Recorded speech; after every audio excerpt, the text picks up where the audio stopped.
So earlier today, I made a comment on WhatsApp, and when I made that comment, it generated generated questions, and it led to, you know, it led to curiosity. Some people were genuinely curious. Some people really wanted to know. Some people had a real desire to know, and of course, definitely there will always be those who want to argue and who would always think otherwise.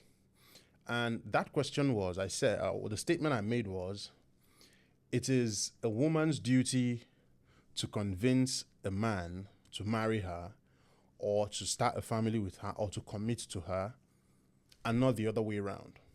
A lot of people asked, why is it in a woman's place to be the one to convince the man to actually commit to her? And the answer is very simple. So you have to understand that every single one of us has our place in life.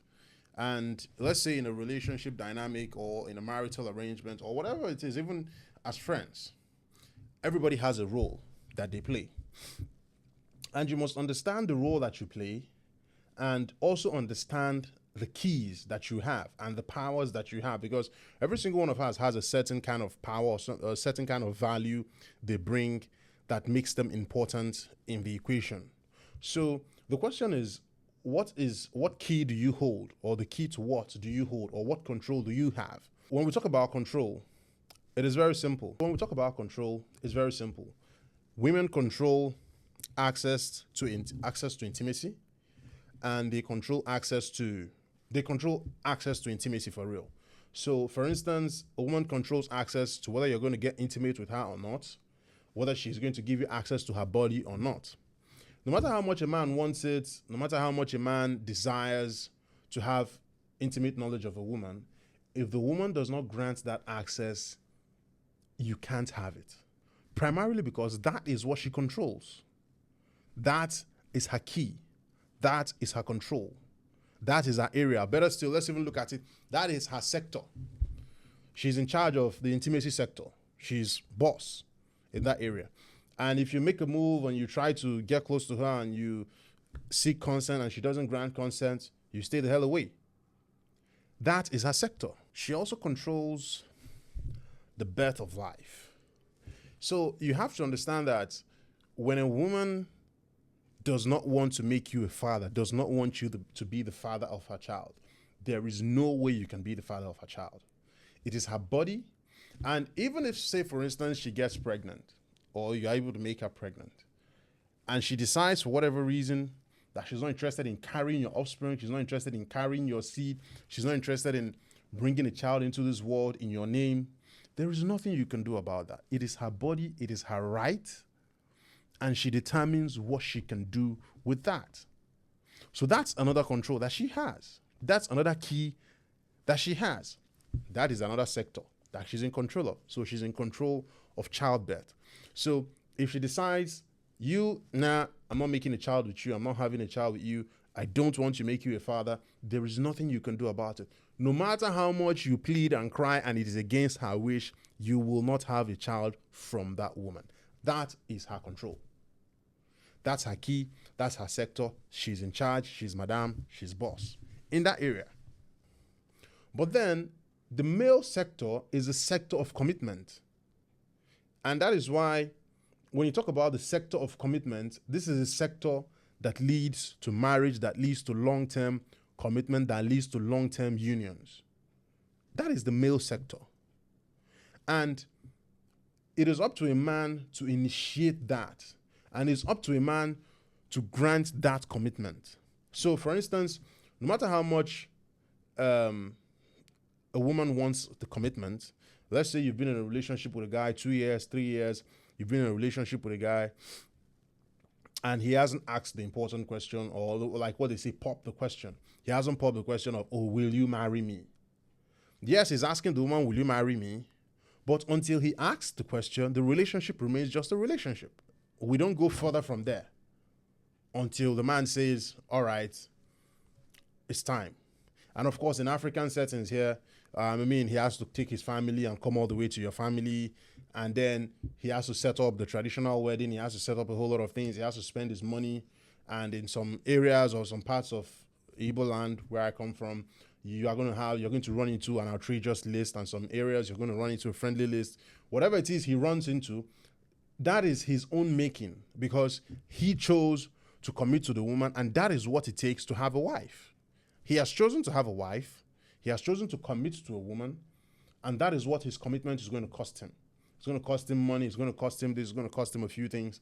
And of course, that is what it is. So if commitment is going to cost a man that much, in terms of financial resources, in terms of what he has to now do, and of course, in the modern world, when a man is married, a significant portion of his reputation is now tied to his wife. If commitment is going to cost a man that much, then the woman has to be worthy of that commitment. If a man is going to get up, especially in Igbo land, I'm going to be speaking from the Igbo land perspective. If a man is going to get up, take his family, travel all the way to wherever the family of the woman is, because a lot of times, let's say we meet here in Lagos and maybe I meet you, you're from Imo State, or you're from, from Ebonyi, you're from some far distant place, or maybe you're from Delta, or you're from anywhere in Yoruba land. And then my people have to make a long trip. The woman has to be worthy of the trip. It is going to be a whole lot for him to put down in terms of resources, in terms of time, in terms of pulling, not just financial resources, but human resources, and bringing people together to accompany him on a journey to bring home a wife. So if he's going to do that, the woman has to be worth it. The woman has to have done something to have made him say, Omo, now this person will go waka for. This is the person we're going to make the trip for. This is the person we're going to go through all that for. This is the person we're going to be her husband. And as a man, as a young man, if you're broke sometimes, you could find your way around it. But as a man that has a family, a man that has decided to have a wife at home, you cannot afford to be broke. You have chosen to be a provider. You have to be up and doing some way, somehow. You have to be at the top of your game. So now, this woman becomes your responsibility. You are willing to take care of her. You are willing to protect her. You are willing to provide for her. You are willing to take care of her and the children that you are going to make together. So you're basically willing to lay your life down for them. She has to be worth it now. She has to do a lot of work to show you that, yes, this is why I should be that woman that you have to make that trip for. This is why I am the woman that you have to work your ass off to protect, to provide for, because I am worthy of it. It just can't happen. That is what I'm trying to communicate. That is what I'm trying to drive home. It just can't happen without any work. Without you showing the man that you are capable of loving him, you are capable of nurturing him, you are capable of nurturing his children, you are capable of being a wife, you are capable of manning the home front and even manning the resources where necessary. And you are capable of being loyal. Loyalty is the ultimate thing, where your loyalty cannot be questioned at all. Loyalty in all forms. We're not talking about, cheating, this and that. That's a different story. But loyalty in terms of when every other single thing is put on the table, you choose this man over everyone else, over anything else.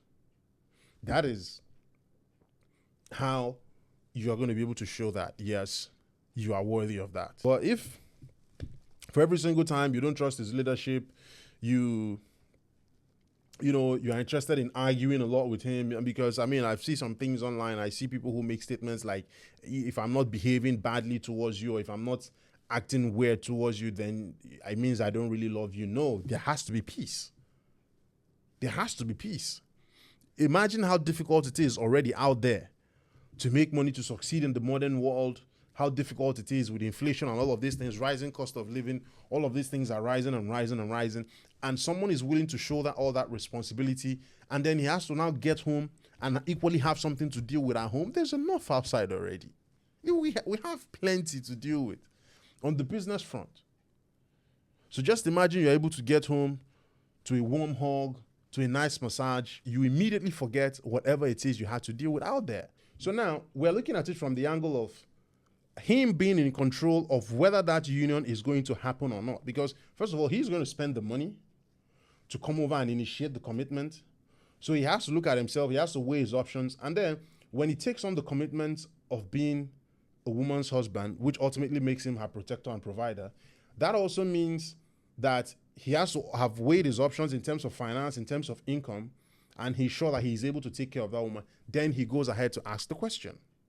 So the thing is, if you are dating a woman, you are working hard as a man, and this woman you've been with for any length of time at all hasn't shown you why you should commit to her. Let's just say, for instance, I mean, as a man, you're hardworking, you've come a long way in your journey, you've built something for yourself, you've built a life for yourself, whatever it is you've been able to do, and you have a vision of where you're going to in life or what you want to do in life.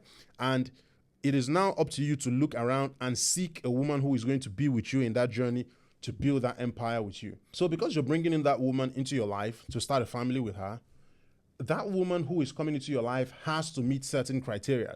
Because, I mean, you've set the pace, you've set the journey, you've set where you're going to, you've mapped out your life as a man, you have the vision, you communicate the vision clearly to her. So it is now up to you to find a woman who has proven to be worthy of that journey or to be worthy of that vision. So the moment a man decides to commit to a woman, this woman ultimately has a lot of power. The moment it becomes a long-term committed marriage or relationship, if you have a baby with her, she's going to now ultimately have access to your children, which is, of course, your lineage. Your future descendants are in her hands. She controls, what they learn and what they don't learn. She has a lot of power. She has a lot of control. So that is exactly why you have to choose her carefully. So if you're going to choose her carefully, it means she has to have certain qualities. She has to prove herself in certain ways to ensure and show that, yes, she's actually ready and worthy of that journey and worthy of that place in your life. But it is inherently on the woman to actually show a man that, yes, I am worthy of you. I am capable of being your partner. I am capable of being a woman who's going to build your home, who's going to handle stuff for you while you're away, while you're on the battlefield. Your empire is safe in my hands. Whatever you leave in my hands is absolutely safe. It is a woman's duty to do that. And the funny thing is, when it comes to relationships and how they're able to function long term, it's how do I put this? It's really, everybody has a job to do. A man has a job to do. You have to be a competent man. You have to work hard. You have to have a job. You need to have a certain type of income. You need to have a certain type of lifestyle. You might not. We're not talking about being able to fly to where's all these places, all these Maldives and all these places. We're not talking about being able to do that. We're talking about being able to afford, the basic human needs: shelter, food, clothing. You're able to do that for yourself. You're able to do that for a woman, and you're able to take care of a family. You need to put a lot of work in to be able to get there as a man in the first place. And then, if a woman who is going to come into your life, she has to be able to put in some work and show that whatever it is you as a builder is building, that it is not going to crumble in her hands, and it's not going to crumble when she comes into the boat. So it's really interesting to see that men have work to do, but we also let women know that they have work to do. So if a man is competent, he has worked hard, he has done a lot of things, trust me, everybody has an if. If a man is competent, if a woman is loyal, if a woman is agreeable, if. So that's exactly what it is. So the truth of the matter is that the less a man achieves, the less he can actually make demands on anybody, on any woman. That's just the truth. So for a man, your reality is you have to be successful, you have to earn money, you have to earn a certain type of income, you have to be able to provide a certain type of security.